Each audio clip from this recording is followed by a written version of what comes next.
সবাই প্রতিদিন আমরা রান্না বান্না করি, খাওয়া দাওয়া করি, কিন্তু হঠাৎ 2-1 দিন যদি আমরা এরকম একসাথে বাজার করে রান্না বান্না করে খাওয়া দাওয়া করে, তাহলে রান্না হয়, গল্প খাওয়া সব একসাথে হয়, নিজেরা আনন্দ করি, বাচ্চারা আনন্দ করে।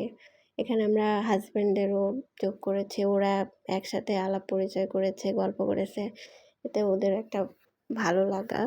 তারপরে আমরা একসাথে হলাম, গল্প করলাম, বাচ্চারা বুঝলো একসাথে গল্প করা, সামাজিকতা রক্ষা করা, তারপরে একসাথে রান্না বান্না করার আনন্দটা বেশ আমরা অনেক উপভোগ করেছি।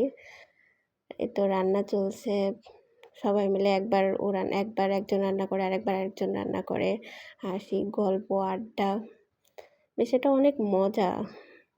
এটা যারা করে তারা জানে যে একসাথে এরকম ঘরোয়াভাবে পিকনিক করার, একটা পিকনিক বলি আমরা, পিকনিক করার কত মজা।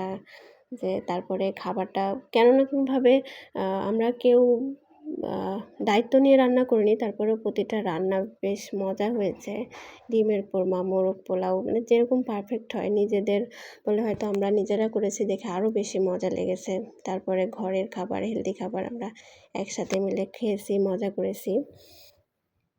বাচ্চারা একসাথে বিকেল থেকে রাত পর্যন্ত খেলাধুলা করলো, খাওয়া দাওয়া করলো, বেশ অনেক আনন্দ পেয়েছে। তাতে মায়েরা দেখে আমরা সবাই একটা আনন্দ কাটালাম, আনন্দিত।